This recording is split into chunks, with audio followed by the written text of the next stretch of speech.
Welcome to the deep dive. Ever felt like the stock market's clock, well, cramps your style? Hmm. Today we're diving headfirst into commodity trading. It's a world where markets for things like, gold and crude oil stay active really late, often until 11:30 p.m. Yeah, that's a really key advantage for a lot of people. If your regular workday makes stock market hours tricky, those extended sessions for commodities, they can be a genuine opportunity to trade on your own schedule. Absolutely. So, our mission today really is to kind of crack the code of commodity trading. Okay? We'll look at what it is, how it works, the different types you can trade, the fundamentals you'll need, um, and even peek at how a live trade might look. Right. And we're pulling this from a great video that breaks it down for beginners, so, no prior experience needed. Okay, Yeah. let's unpack this. What exactly are commodities? Well, think of them as the basic raw materials. Anything sourced directly from the earth that we humans use. Mhm. So oil, natural gas, gold, silver, copper, aluminum. Even agricultural stuff like wheat, rice, cotton, that sort of thing. Okay. And the price of vegetables at the market, these prices are always moving around based on who wants them and how much is available. Exactly. As consumers, we feel that as maybe inflation, right? Costs going up. Right. But if you're a trader, that potential price increase isn't a problem. It's actually, well, it's an opportunity, a chance to potentially profit. Okay, let's make that a bit more concrete.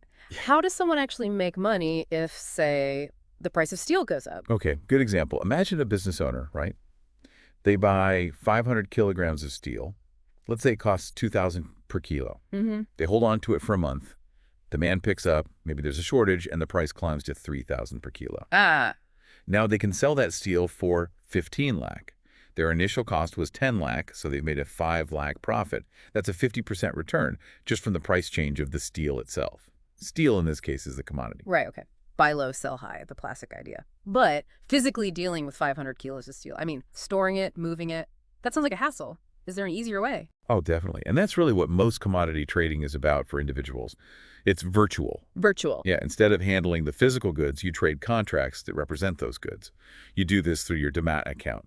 Sure. Platforms like Angel One, Zeroda, Upstocks. Ah, okay. This way you bypass all the physical storage, the transport costs. You're just focused on the price movements. That's the kind of commodity trading we're really digging into today.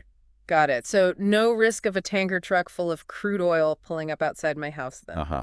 No, definitely not with this type of trading. Phew. Okay, so what kinds of these virtual commodities can we actually trade? What are the options? Well, they generally fall into four main groups. First up, you've got base metals. Base metals, like construction stuff. Sort of, yeah. Yeah. Industrial staples, think aluminum, copper, lead, zinc, nickel. They're kind of the foundation for lots of other things. Hmm. The workhorses, you might say. Okay, makes sense. What's group number two? That would be the precious metals, Yeah. usually called bullion. Ah, gold and silver. Exactly. Hmm. Gold and silver are the main ones here. And interestingly, gold is actually the second most traded commodity in the whole world. Second.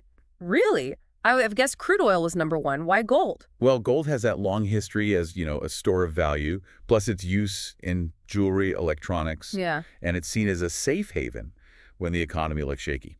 All that drives trading volume. Okay. But you were right about number one, and brings us to the third category, energy commodities. Right. And that's where you find crude oil, Hmm. which is the most traded commodity globally. Natural gas is in this group too. So energy is huge. Makes sense. What's the last category? The fourth one is agri-commodities, Mm-hmm. agricultural products, things we grow and eat, basically. Like wheat. Yep. Wheat, soybean, turmeric, chana, which is gram, coriander, bajra, or pearl millet, cotton, mung beans, mustard oil, castor oil, palm oil. Quite a range. Wow. Okay. So a really diverse mix of things. Now, how does the market for all this actually work? Is it like the stock market with exchanges? Exactly like that. Just as you have, say, the NSE or BSE for stocks, there are specific exchanges for commodities. In India, the two main ones are MCX, that's the Multi-Commodity Exchange, and NCDEX, NCDEX. National Commodity and Derivatives Exchange. Yeah. MCX and NCDEX, do they specialize? What's the difference? Generally, yes. MCX is primarily focused on the non-agri stuff. So crude oil, gold, silver, those base metals we mentioned, energy. That's their main playground. They do list some agri-commodities, but the big volume is elsewhere. And NCDEX, more farm focused. Pretty much. NCDEX is the main hub for agricultural commodities. Mm-hmm. Wheat, turmeric, bajra, chana, Lots of trading in those happens there. They might list some non-agri things too, like gold, but their core is agriculture. Right. And you mentioned crude oil and gold are the most traded globally, so I guess that means MCX is the bigger exchange here in India. You got it. The sheer amount of trading in crude and gold on MCX makes it the largest commodity exchange in India by volume. That's where a huge chunk of the activity is. Interesting. Does that concentration cause any issues, like making the market super sensitive to oil news? That's a good point. It potentially could, yeah. Yeah. High concentration always means events impacting those specific commodities can have a bigger ripple effect on that exchange. Now, what about the timings? When can you trade this stuff? Is it just 9 to 5 like stocks? Good question. Not quite. The standard hours for most commodities are actually much longer, usually 9:00 a.m. right through to 11:30 p.m. at night. Oh, 11:30 p.m. Yep. There is a bit of a difference for agro-commodities, though. Things traded mainly on NCDEX often have shorter hours, maybe 9:00 a.m. to 5:00 p.m. Ah, okay. But for crude oil and gold on MCX, that late 11:30 p.m. closing time is a huge deal for people working regular jobs, isn't it? You could actually trade after work. It really is. That extended window is a major draw. It gives you flexibility that the stock market just doesn't offer in the same way. Okay, this is making sense. We know what commodities are, the types, where they trade, when they trade. Let's get into those fundamentals the video mentioned. What are the absolute need-to-knows before you even think about placing a trade? Well, one really crucial thing to grasp is the difference from, say, the stock cash market. Hmm. In stocks, you can buy shares and physically own a piece of the company, right? Right. In commodity trading, especially this virtual kind we're focused on, you're almost always dealing with derivatives. Derivatives, like options and futures. Exactly. Options and futures contracts. You're not usually trading the actual physical commodity in the cash sense. The trading is based on contracts derived from the commodity's price. Got it. So derivatives it is. The video then talked about a lot size. What's that about? Why lots? Okay, so every commodity derivative contract, whether it's a future or an option, has a standard quantity attached to it. That quantity is the lot size. Huh? It specifies exactly how much the underlying commodity one single contract represents. And the unit used, like kilos or barrels, depends on the commodity itself. Can you give us some examples? What does a lot look like for, say, gold or oil? Sure, for gold, the pricing unit is often 10 grams, or about an ounce. But a standard futures contract, the lot size, on NCDEX is typically 1 kilogram. That's 100 of those 10-gram units, or 100 tolas. 1 kilo of gold in one contract. Wow. Yeah. For crude oil, the unit is a barrel, and one standard lot is 100 barrels. Lager barrels, okay. Natural gas is measured in MMBTU, that's metric million British thermal units. A standard lot there is 1,250 MMBTU. MMBTU. Aluminum uses metric tons, which is 1,000 kg. A standard lot is 500 tons, so 5,000 kg. And silver, the unit is a kg, and the standard lot is 30 kg. Man, those sound big. Trading 1 kg of gold or 100 barrels of oil must require a lot of capital up front, right? That's a very fair point, and the exchanges recognize that. To make it Yeah. more accessible, especially for retail traders, they introduced mini lot sizes for some key commodities. Mini lots. Okay, that sounds more manageable. What do those look like? So for gold, instead of the 1 kg standard lot, you have a mini lot of just 100 grams, often called gold mini. There are even smaller ones, like gold guinea, which is 8 grams, and gold petal, just 1 gram. For crude oil, alongside the 100-barrel lot, there's a mini lot of 10 barrels. It's 10 barrels, right. And for natural gas, the mini lot is 250 MMBTU, down from 1250. That makes a huge difference, I bet. Lowering the entry point. The video even showed on Angel One, you just search the commodity name plus M to find the mini version. Yeah, that's a handy trick. Okay. Adding the M usually brings up the mini contract, and you'll see the margin required, the initial capital you need, is significantly lower for the mini lot compared to the standard one. Makes it much easier for beginners to get started. Okay, so we trade in lots, standard or mini. The video also mentioned tick size. What's a tick? The tick size is simply the smallest possible price movement the exchange allows for a particular commodity contract. It's the minimum increment it can go up or down by. The smallest step. Okay. And that little step matters because of the lot size, right? Yeah, precisely. Even a tiny tick movement, when you multiply it by the full lot size 100 barrels or 1 kg of gold or whatever it is, can mean a noticeable profit or loss. Can we run through some numbers, like for crude oil? Sure. Crude oil, a standard lot is 100 barrels. The tick size is 1 per barrel. So every time the price ticks up or down by euro, your profit or loss changes by 100 per lot. 1 tick, euro, 100. Yeah. Got it. What about gold? Gold, standard lot 1 kg. price per 10 grams. Tick size is also 1 kg lot. So again, a euro tick movement means 100 profit or loss per 1 kg lot. Same calculation. Interesting. Others? Natural gas. Lot size, 1250 MMBTU. Tick size is smaller, 0.1, but multiply that by 1250. Each tick is 125 profit or loss. And if the price moves a full euro per MMBTU, that's 250 change per lot. Wow. Okay. That adds up fast. It can. Aluminum, 5,000 kg lot, tick size 0.05 per kg. That makes each tick worth 250. A full euro move per metric ton means a 5,000 profit or loss swing. 5,000 for a one move.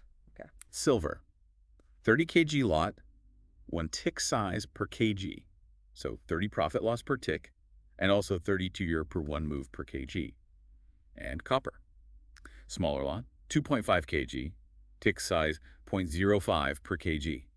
Each tick is 100 to 105, but a full euro move per kg is 2,500 profit or loss. Right. So you really see how the combination of lot size and tick size dictates the volatility per point move. Some of those are quite significant compared to, say, a single stock share moving a rupee. Absolutely.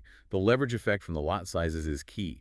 Small price changes in the commodity can translate into much larger changes in your account balance, for better or worse. Definitely something to be aware of. Now, the video finished with a sort of walkthrough of a trade on Angel One. Just conceptually, what were the steps they showed? Right, it was a quick demo. First step was showing how you'd activate the commodity segment in your Demat account. Usually involves uploading a bank statement or similar proof. Standard procedure, okay. Then once activated, you search for the commodity. They use crude oil as the example, and you see the current market price flashing there. And then they brought in call and put options. Quick refresher. Sure, just like with stocks. A call option gives the buyer the right, not the obligation, to buy the commodity at a set price, strike price, before a certain date. You'd buy a call if you think the price will go up. Right. A put option gives the right to sell at a set price. You buy a put if you expect the price to go down. Okay, so in the demo, they looked for crude oil 6,900 CE. What's that mean? That's a call option CE for crude oil with a strike price of 6,900 euro. They showed its current price per unit and what the total cost for one lot would be. And then they clicked buy. They simulated placing the buy order, yeah. Then they showed the price of the option fluctuating slightly upwards, resulting in a small hypothetical profit showing on the screen. Okay. And finally, they simulated selling the option to lock in that small paper profit. The point wasn't really the profit itself, but just showing the buy and sell process flow for an option. Right, just the mechanics. And they did mention that the specific option they used had an expiry date quite far out, and that usually for active trading, you might look at options expiring sooner. That's a good point they made. Options closer to expiry tend to react more sharply to the underlying commodity's price changes, which is often what short-term traders look for. They also said the process would be pretty much the same if you were trading, say, gold options instead of crude oil. Okay, fantastic. This has been a really comprehensive deep dive. Lots to take in about commodity trading. Should we try and summarize the key points as we wrap up? Absolutely. I think the big takeaways are commodity trading offers those extended hours, which is a major plus for many. It opens up a whole different set of assets beyond stocks, metals, energy, agri-products. Yeah, and understanding the types, how the exchanges like NCDEX and NCDEX work, and especially getting your head around lot sizes and tick sizes is absolutely crucial. Definitely. And the existence of mini lots makes it much more accessible now for beginners who maybe don't want to commit huge amounts of capital right away. For sure. So as you, our listener, digest all this information, here's a little something to mull over. How might paying closer attention to global supply and demand news, weather impacting harvests, or geopolitical tensions affecting oil change, how you see these commodity price swings? Good question. And looking ahead, what other things pulled from the earth, maybe things we don't trade much now, could become really valuable commodities in the future? Something to think about. Thanks for tuning in to The Deep Dive.